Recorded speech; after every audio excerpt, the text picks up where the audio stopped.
ঢাকার নবাবগঞ্জের বারুয়াখালীতে আগামী ৮ ফেব্রুয়ারি তাফসির মাহফিলে আসছেন জনপ্রিয় ইসলামী বক্তা ডক্টর মিজানুর রহমান আজহারী। এটি ঢাকা বিভাগের সবচেয়ে বড় তাফসির মাহফিল হবে বলে জানান আয়োজকরা। মাহফিলকে ঘিরে প্রায় ২০ লাখ মানুষের সমাগমের জন্য কার্যক্রম চলছে।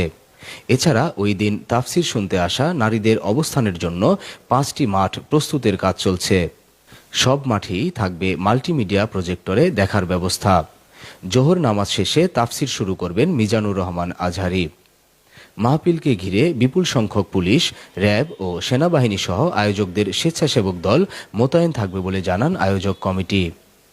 আয়োজক কমিটির সভাপতি শাহজাহান শিকদার জানান, জননিরাপত্তার বিষয়টি সর্বাধিক গুরুত্ব দিয়ে বিভাগীয় এই মাহফিলের সকল আয়োজনের প্রস্তুতি চলছে। আমাদের সার্বিক প্রস্তুতি আলহামদুলিল্লাহ ভালো। সব শ্রেণী পেশার মানুষ আমাদেরকে সাহায্য করছে।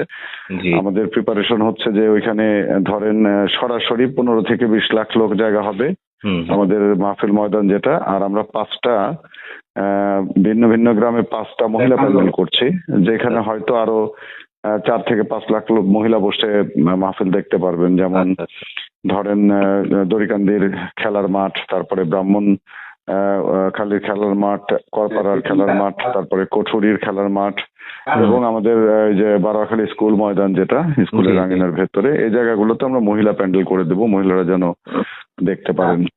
আর আমাদের আপনাদের সার্বিক সহযোগিতা, এটা শুধু নবাবগঞ্জের মাহফিল না, দোহার নবাবগঞ্জ, কেরানীগঞ্জ সব স্তরের মাহফিল, এটা পুরো ঢাকার মাহফিল, ইভেন মানিকগঞ্জেরও মাহফিল, কারণ যেহেতু ঢাকা বিভাগের মাহফিল।